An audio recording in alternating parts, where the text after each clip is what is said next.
Bienvenue à tous pour ce webinaire d'octobre 2024. Donc, suite au premier webinaire concernant la e-prescription qui a eu beaucoup de succès, il nous a semblé important de réaliser un second webinaire pour clarifier un certain nombre de points. Je vais donc vous présenter les points importants de la e-prescription dans WinPharma pour vous accompagner dans votre utilisation quotidienne du logiciel. Je suis Adrien, technicien formateur chez WinPharma, et je vais laisser les pharmaciens aussi se présenter. Bonjour. Madame Vincent Linder, je suis titulaire dans le 44, une petite structure avec 4 salariés, 5 postes. Je suis chez Win depuis, je crois, 2013. Voilà, et j'utilise la e-prescription depuis le printemps, puisque j'ai quelques prescripteurs qui l'utilisent maintenant quotidiennement. Voilà. En gros, je laisse mon confrère. Oui, bonjour, donc Olivier Godefroy, je suis pharmacien dans le 77. J'utilise WinPharma depuis 2016. Nous faisons la e-prescription depuis le mois de juin. Voilà, comme une officine avec 4 postes en vente et à peu près 3000 ordonnances par mois. Très bien. Donc, comme pour les webinaires de formation mensuels, donc ce rendez-vous en visio et en direct est en accès libre pour tous les Win pharmaciens, afin d'accéder aux différents supports et de profiter au maximum de toutes les fonctionnalités qui sont à votre disposition pour en tirer tous les bénéfices. Bien sûr, si vous ne pouvez pas y assister en direct ou que vous souhaitez en faire profiter votre équipe ou vos confrères, vous pouvez à tout moment accéder au replay du webinaire disponible en ligne sur winpharma.com, rubrique webinaire, dans le menu du site. Donc avant de commencer ce webinaire, voici quelques informations sur l'utilisation de Zoom. Vous allez pouvoir participer en posant vos questions via l'onglet Q&R présent dans votre barre de tâches et nous essayons de répondre à un maximum de questions. Donc pour ce webinaire, nous allons voir dans un premier temps la présentation des intervenants sur comment ils utilisent la e-prescription au quotidien. La deuxième partie, ça va être les informations principales liées à la e-prescription, comme le matériel, la délivrance, le remplissage manuel, etc. La troisième partie, ce sera donc les réponses à vos questions du premier webinaire que nous avons effectué le mois dernier. Et il y aura donc une conclusion et le prochain rendez-vous. On va voir donc pour la première partie. Donc, je vais vous poser quelques petites questions sur votre utilisation au niveau de la e-prescription. Donc là, vous me disiez, depuis combien de temps utilisez-vous la e-prescription chez vous dans votre pharmacie?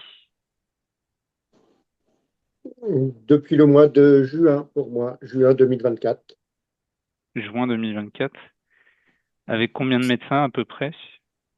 Alors, quand on a commencé à l'utiliser, il y avait juste 2 médecins prescripteurs qui sont dans un cabinet à quelques centaines de mètres de la pharmacie. Et maintenant, on voit se développer petit à petit les prescriptions. Donc, on a 4, 5 médecins assez proches qui l'utilisent. Et on a commencé à voir pour certaines structures hospitalières des ordonnances numériques. Oui. Très bien. Et pour vous, du coup, Madame Vincent Linde? Alors moi c'est pareil, j'ai commencé mai-juin de cette année. C'était un cabinet médical qui était testeur en fait sur le département.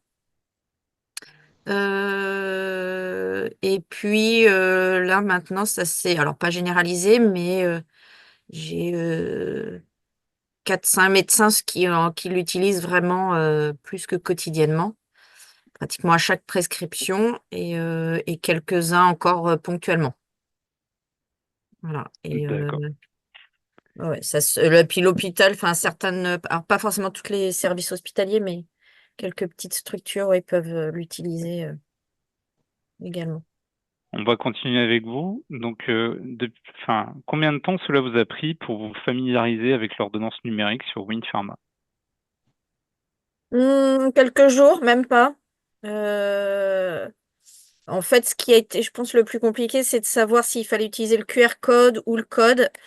Et puis après, en fait, ce qui est peut-être plus problématique les premières fois, c'est que quand on doit faire le rapprochement, en fait, si on n'avait pas eu une préformation, on tâtonne et on ne sait pas s'il faut répondre à chaque information, faire des modifications ou pas. Donc j'ai un peu tâtonné mais après, c'est assez instinctif, je trouve. Et pour vous, Monsieur Godefroy? Oui, c'est à peu près les mêmes conditions. La prise en main est effectivement très rapide. Ce qui nous demande ce qui a demandé un petit peu de recherche et de tâtonnement, c'est effectivement les rapprochements lorsqu'ils ne sont pas automatiques, c'est-à-dire lorsqu'il y a eu des rajouts manuels du médecin sur l'ordonnance ou lorsque le principe actif prescrit selon les génériques ou autres, ne correspond pas exactement. Bien que ce soit amélioré dans le temps, avant, il y avait plus de rapprochements à faire. Aujourd'hui, c'est un peu plus automatisé. Et j'ai eu un cas aujourd'hui d'un problème de transcription informatique, puisque l'ordonnance présentée par le patient contenait bien une ligne, alors notamment c'était le cardégique, mais que le médecin avait appelé juste acide salicylique 75 en sachet et qui avait été retranscrit quand on fait la prescription comme un produit de podologie, des chaussures d'orthopédie. Donc là, on n'a pas compris où était le bug. Et bon, on a fait un rajout manuel. Mais sinon, quand le rapprochement est automatisé, ça marche vraiment très très bien et très vite. Et donc, quels sont les avantages principaux que vous avez pu observer par rapport à une ordonnance classique, justement? Alors, il y a une chose qui est pour moi importante pour tout le monde. En amont du double contrôle que font une grande partie d'officine, c'est une prévention de l'erreur de délivrance, puisque si vous mettez par exemple un dosage différent de celui qui a été prescrit par le médecin, au moment, et que vous ne le voyez pas évidemment, ce qui peut arriver au moment où vous scannez votre produit, vous allez avoir le tableau de rapprochement qui va vous signaler l'écart entre ce qui a été prescrit et ce que vous délivrez. Et ce qui met en évidence effectivement que vous n'avez pas entre les mains le bon dosage. Ça, pour moi, c'est vraiment un avantage certain. Après, pour la lecture de l'ordonnance et autres, y a pas, ça ne change pas grand-chose. Mais cette histoire de contrôle des produits délivrés, c'est important. Ça, c'est une très bonne chose. Et pour vous, du coup? Bah, son point de vue est équivalent. Par contre, moi, je rajouterais que, alors, je ne sais pas dans quel département, mais nous, on a quand même pas mal de falsifications d'ordonnances. Donc, c'est vrai que d'avoir une e-prescription, ça permet quand même d'évincer quand même pas mal de fausses ordos, surtout qu'on en a beaucoup par mail, par téléphone, par n'importe quel site. Donc c'est vrai que là-dessus, ça nous fait quand même déjà gagner un peu de temps ça nous évite d'essayer de voir s'il n'y a pas une fraude quelque part. Et puis ça permet aussi une meilleure compréhension. Enfin, quand il y a des problèmes d'impression, au moins on est sûr d'avoir les bonnes dates, les bonnes infos du patient. Ce qui n'est pas forcément toujours le cas quand il y a des soucis d'impression chez le médecin. Voilà, c'est des petits points, mais qui nous font gagner un petit peu de temps et je trouve que c'est pas mal. Ça évite quand même quelques petites erreurs, pas très graves, mais ça nous fait gagner du temps.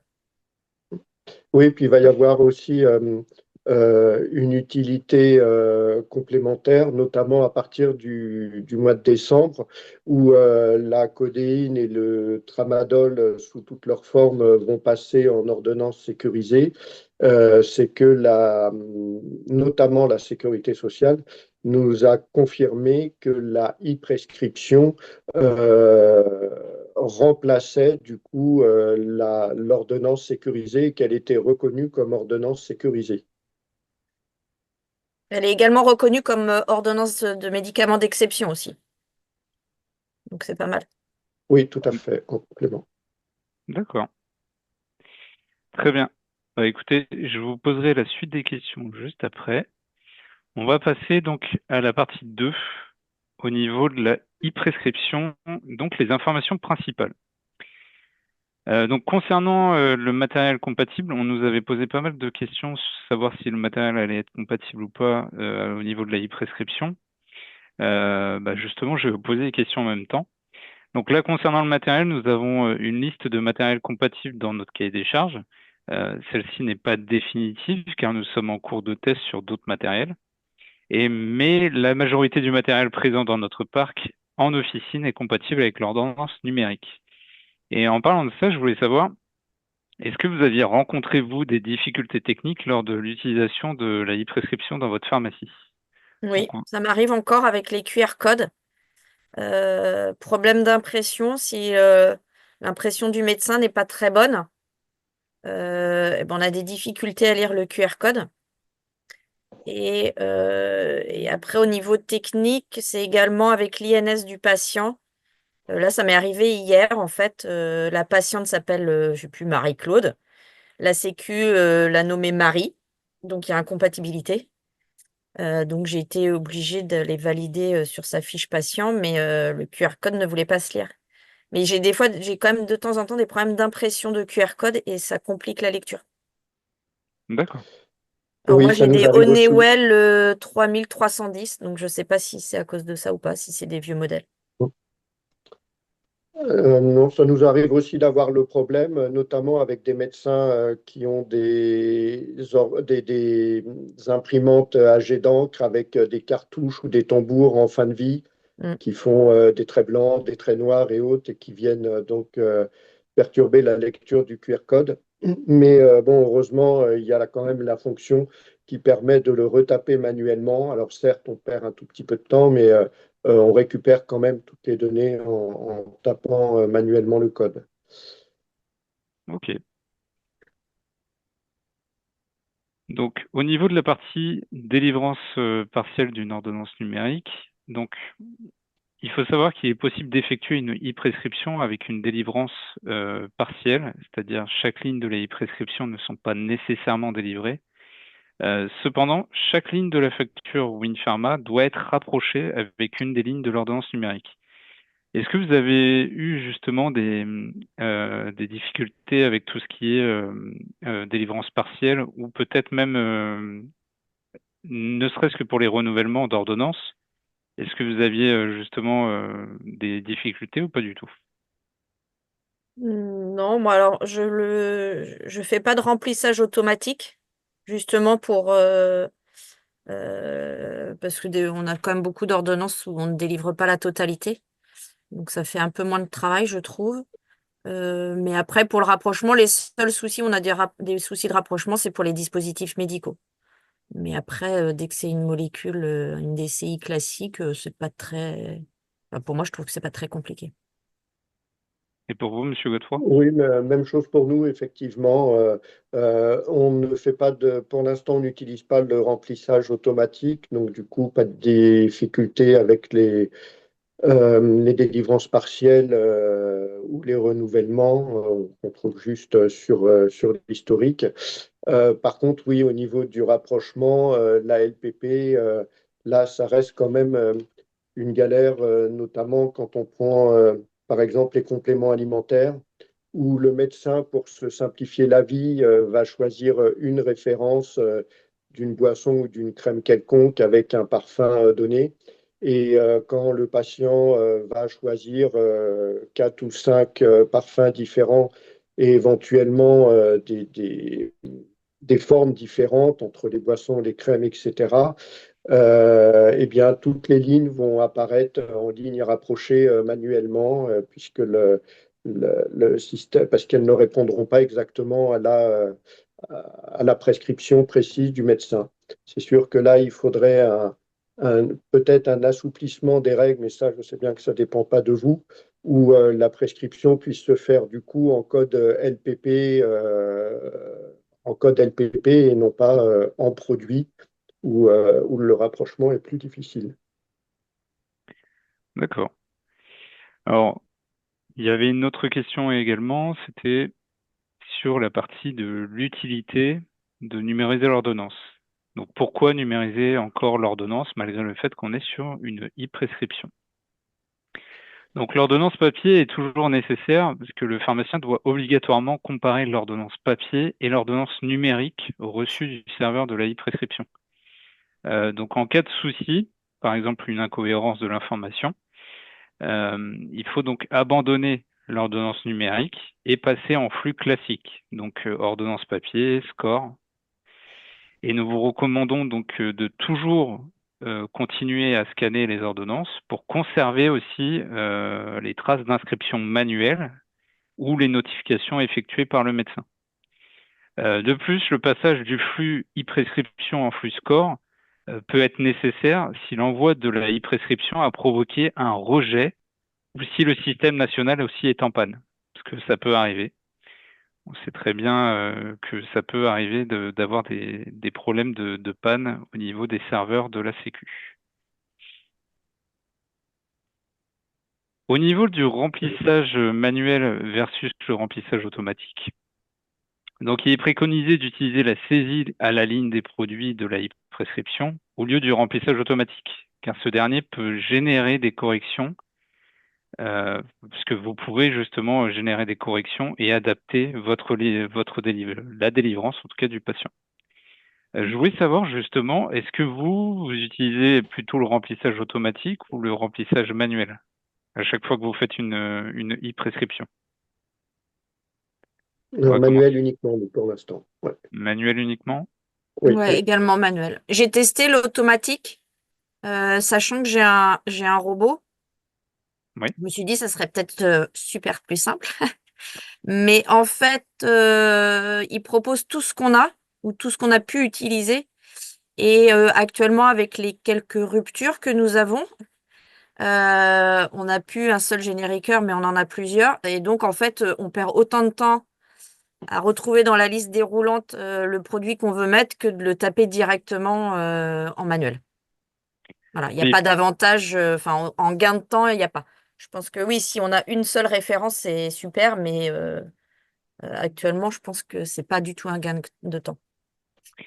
Bah, c'est pour ça justement Wind Pharma va de toute façon effectuer un rapprochement automatique des lignes que vous allez saisir en facturation, donc avec la e-prescription, que ce soit une saisie manuelle ou une saisie automatique.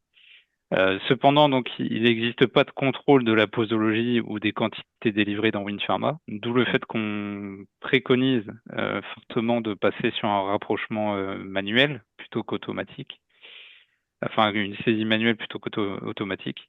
Donc, pour effectuer le rapprochement automatique, Wind Pharma va se baser donc sur le code CIP ou le code virtuel Medicabase qui est fourni dans la e-prescription, et c'est donc vous, pharmacien, de contrôler les produits délivrés ainsi que les quantités et la posologie.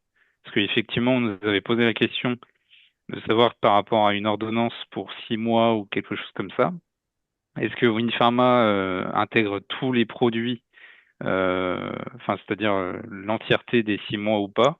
Donc effectivement, si on fait une saisie automatique, Wind Pharma va pas regarder si c'est pour 6 mois ou pas, il va justement prendre l'entièreté de l'ordonnance.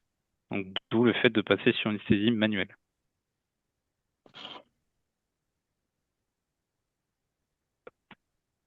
Dernière petite question sur les informations principales.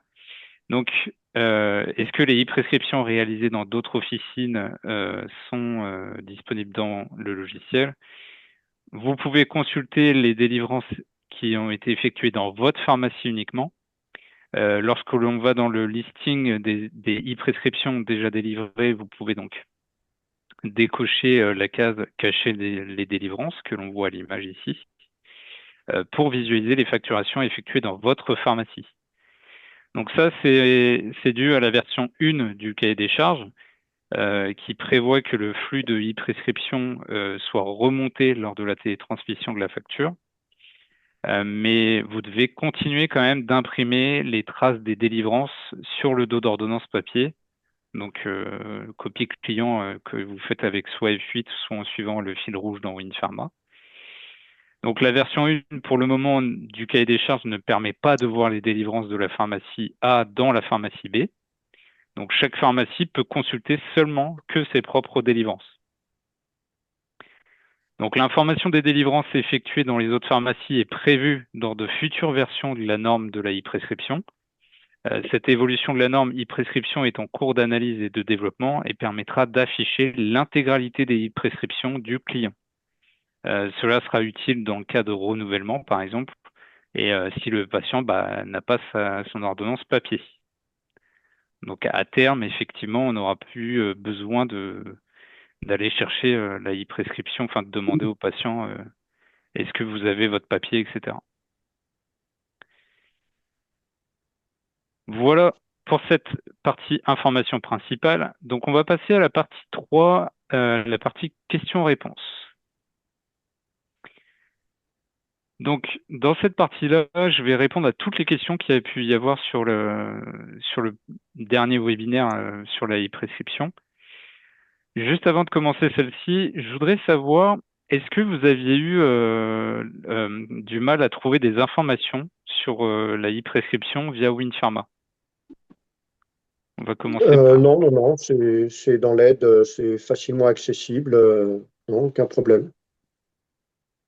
Non, Et j'ai pour pas eu de vous? soucis. Après, j'ai pas trop cherché au départ parce que je vous dis c'était un peu, enfin, assez instinctif. En fait, ce que j'aurais bien aimé avoir, mais je sais pas, j'ai pas recherché depuis, hein, si il y avait, on pouvait imprimer l'arbre en fait des modifications.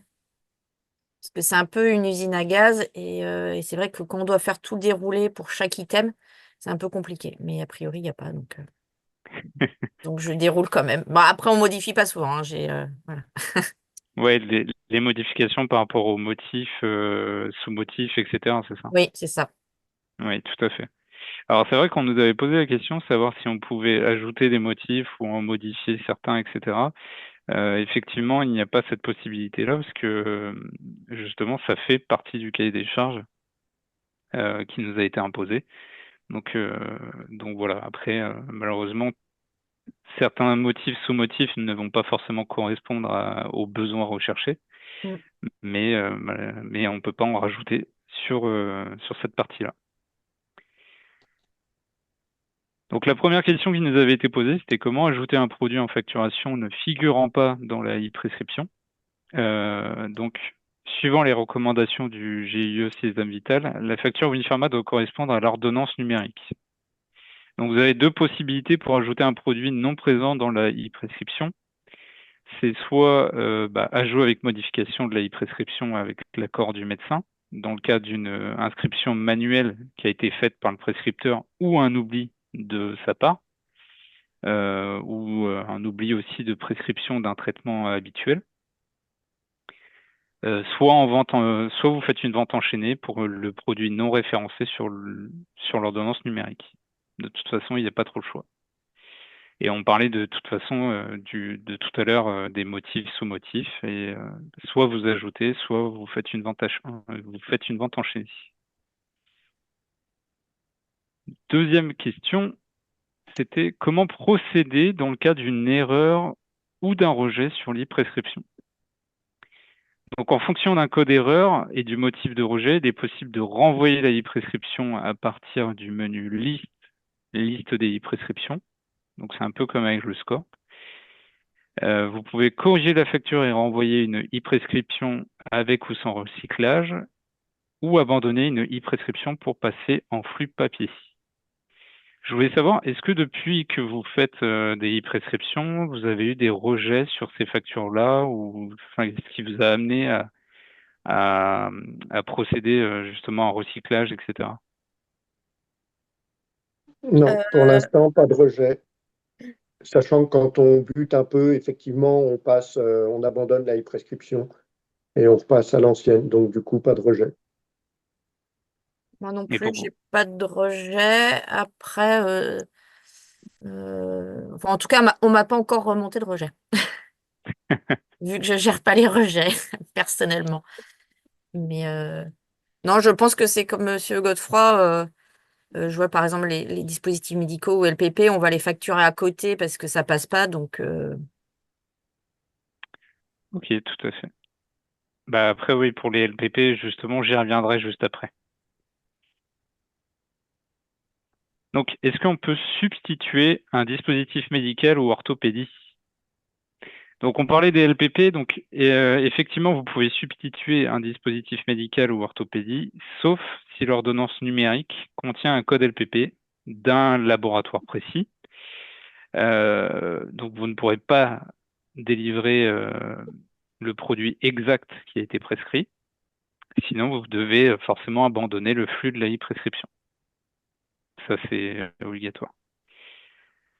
Donc, dans le cas d'un générique d'un laboratoire spécifié par le médecin, est-il possible de le substituer? Si le médecin a saisi un générique d'un labo donné, il est tout à fait possible de le substituer par un générique d'un autre labo.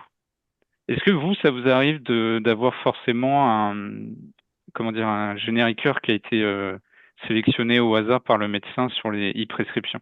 bah, c'est tout le temps. En fait, il prend Tout le la temps. première ligne de son logiciel, il cherche pas du tout à savoir quel labo, voilà. Ce qui est des fois un peu problématique avec les patients, parce que le docteur a marqué tel labo, donc ils veulent celui-là. On essaye de leur expliquer que c'est pas la volonté du médecin, c'est qu'il a pris la première ligne. Voilà, donc on le fait systématiquement en fait, hein. Et vous n'avez pas de difficulté à substituer directement dans Mm. WinPharma? Non, non, le rapprochement se fait. Oui. Bah après, non, même pas. Maintenant, c'est vrai qu'au tout début, il fallait qu'on rapproche. Et c'est vrai que, comme disait Monsieur Godefroy, depuis là, la rentrée, le rapprochement est automatique, hein. Au niveau de Oui, la oui, tout e-prescription, à fait. Même chose pour moi.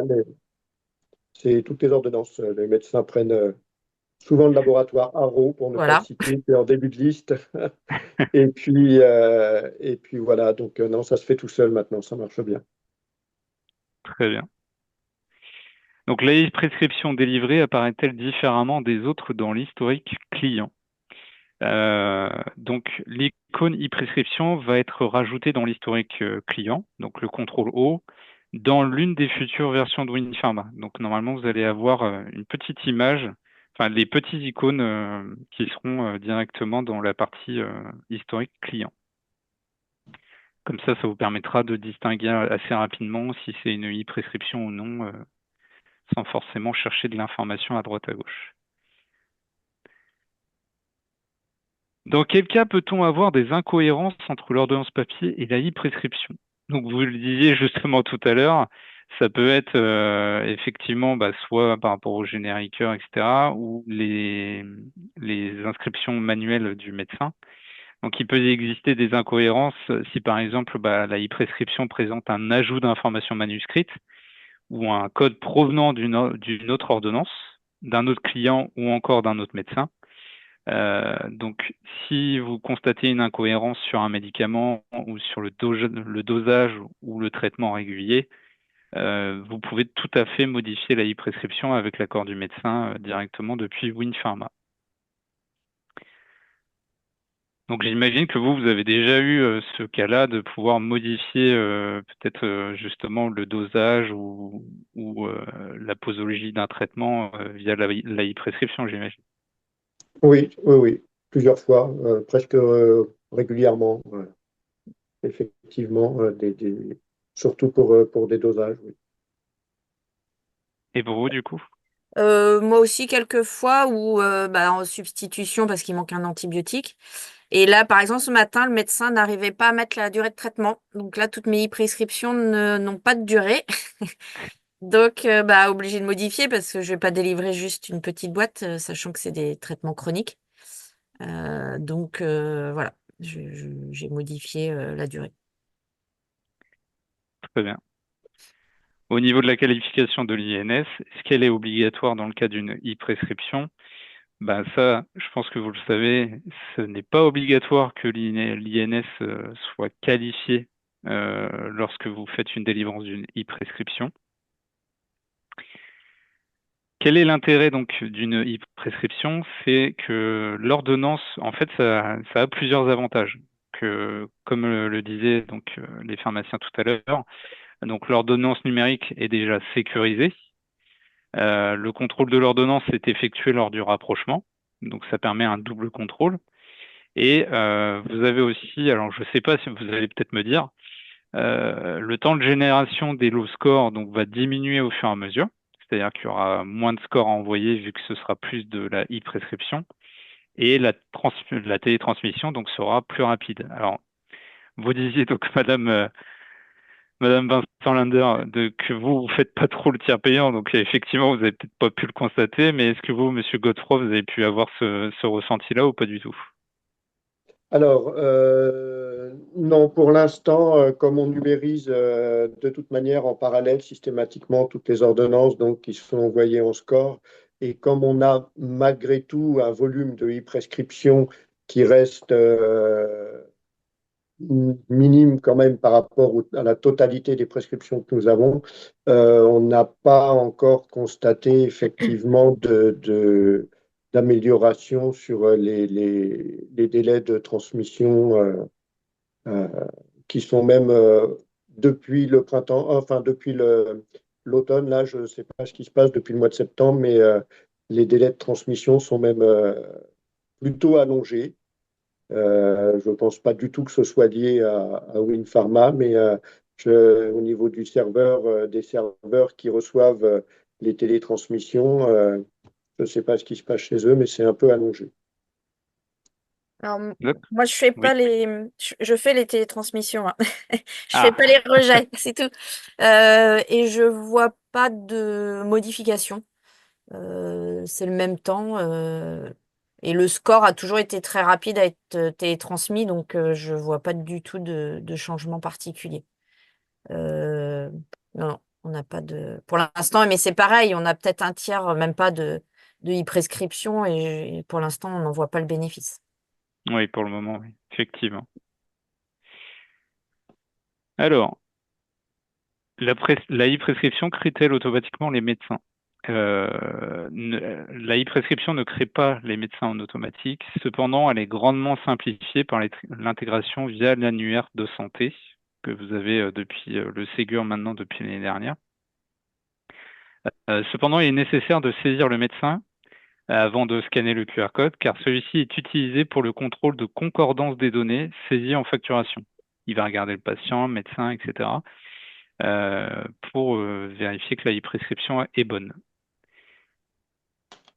Existe-t-il donc une possibilité via la e-prescription pour contacter le médecin rapidement? Conformément à la réponse du GUE César Vital, l'accord du prescripteur est souhaitable mais pas obligatoire. Le GIE Sésame Vital, les CPM et les syndicats des pharmaciens ont mis en avant la difficulté d'obtenir un accord lors de la facturation. Ça, on le sait tous. Mais pour communiquer avec le médecin, il est possible d'utiliser la messagerie sécurisée de santé qui est intégrée dans le logiciel WinPharma. Une e-prescription fait-elle office d'ordonnance sécurisée? Alors effectivement, l'ordonnance numérique est sécurisée. C'est le seul et unique format pour tous les types de prescriptions. Donc vous avez eu aussi des prescriptions comme pour des stupéfiants ou ce genre de choses de votre côté avec la e-prescription? Oui, oui, tout à fait. D'ailleurs, j'ai converti un médecin grâce à ça.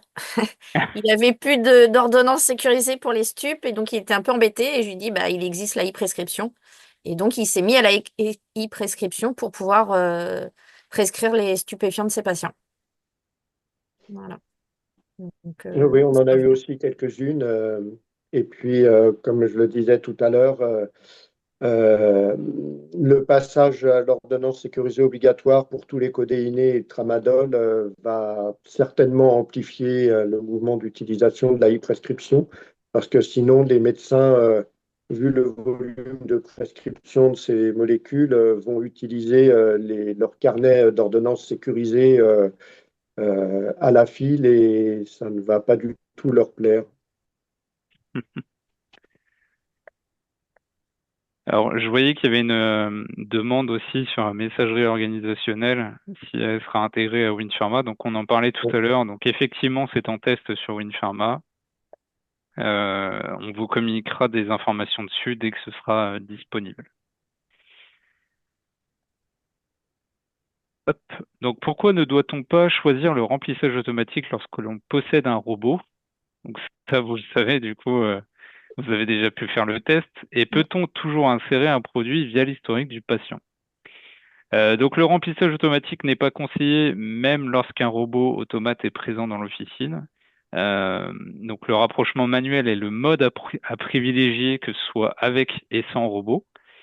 Et effectivement, on peut toujours insérer un produit via l'historique client et ça fonctionne avec la e-prescription pour le rapprochement automatique. Alors, ensuite, comment fonctionne la sérialisation avec la e-prescription?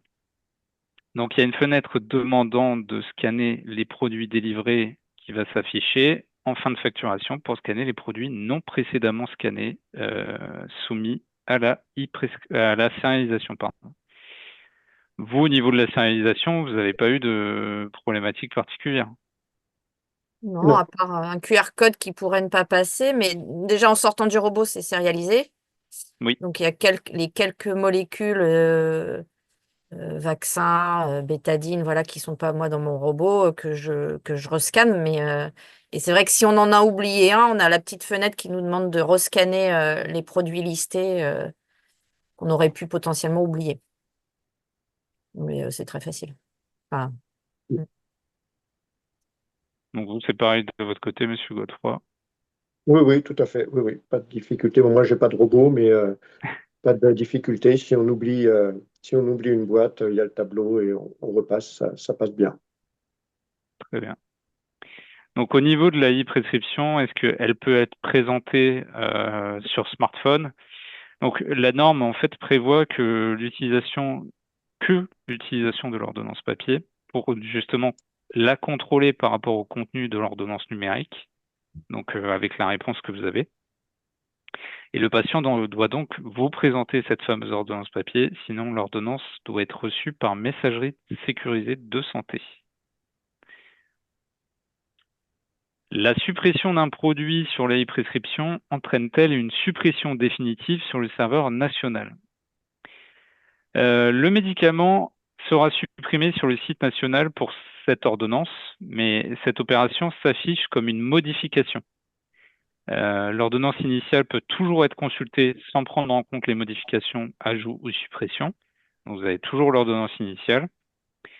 Et la version 1 du cahier des charges ne permet pas d'afficher les modifications qui ont pu être effectuées pour le moment dans d'autres pharmacies. Donc effectivement, plus tard, vous aurez peut-être la possibilité de voir ce qui a été modifié, supprimé, etc. par rapport à l'ordonnance initiale. Et la dernière question, c'est comment gère-t-on les traitements de longue durée avec la e-prescription? Dans le cas d'un traitement de longue durée, l'ajout automatique des produits prend l'entièreté de la durée de traitement, donc, alors que l'ajout manuel est donc fortement recommandé afin d'indiquer la quantité nécessaire pour pourvoir, pardon, à une durée partielle du traitement prescrit. Voilà. Donc au niveau des questions, on a pu répondre à un maximum de questions aussi à côté. Donc, est-ce que vous avez peut-être des questions à poser, peut-être? Non, pas particulièrement pour moi. non plus. Et ben dans ce cas, on va passer donc à la conclusion du webinaire. Donc je vous laisse conclure de votre côté aussi juste après. Mais là, donc on va arriver au terme du webinaire et donc comme vous l'avez vu, vous avez désormais donc accès à toutes les informations concernant la e-prescription sur WinPharma. J'espère aussi avoir répondu à vos questions et aussi avec le retour des pharmaciens que vous ayez pu avoir justement pas mal de réponses à vos questions et qu'on a pu vous apporter de la méthode pour optimiser votre temps. N'oubliez pas que vous pouvez aussi retrouver la documentation sur les fonctionnalités Ségur dans le menu Aide, Ségur et Utilisation. Euh, Ensuite, après, vous pouvez aussi nous proposer un thème pour le prochain webinaire Winnie Learning en répondant au formulaire qui s'affichera à la fin de cette présentation. Et je souhaite aussi également remercier donc les pharmaciens qui justement nous ont donné de la disponibilité pour ce webinaire-là et puis avec qui j'ai pu échanger. Je vous remercie en tout cas. C'est Merci à vraiment très vous. intéressant.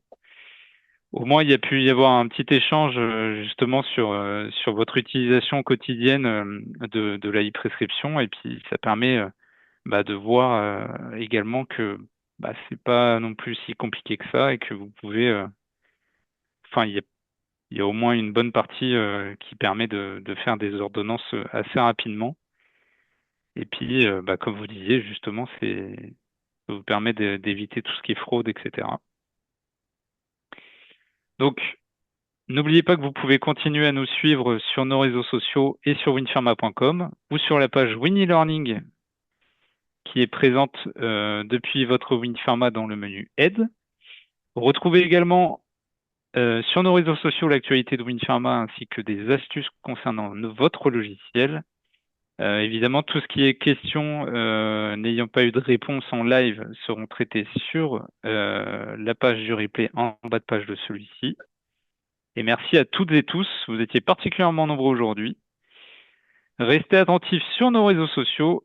Nous annoncerons la disponibilité du prochain webinaire Winnie Learning et rendez-vous donc prochainement pour une nouvelle thématique tout aussi passionnante pour profiter au maximum de la puissance de votre logiciel WinPharma.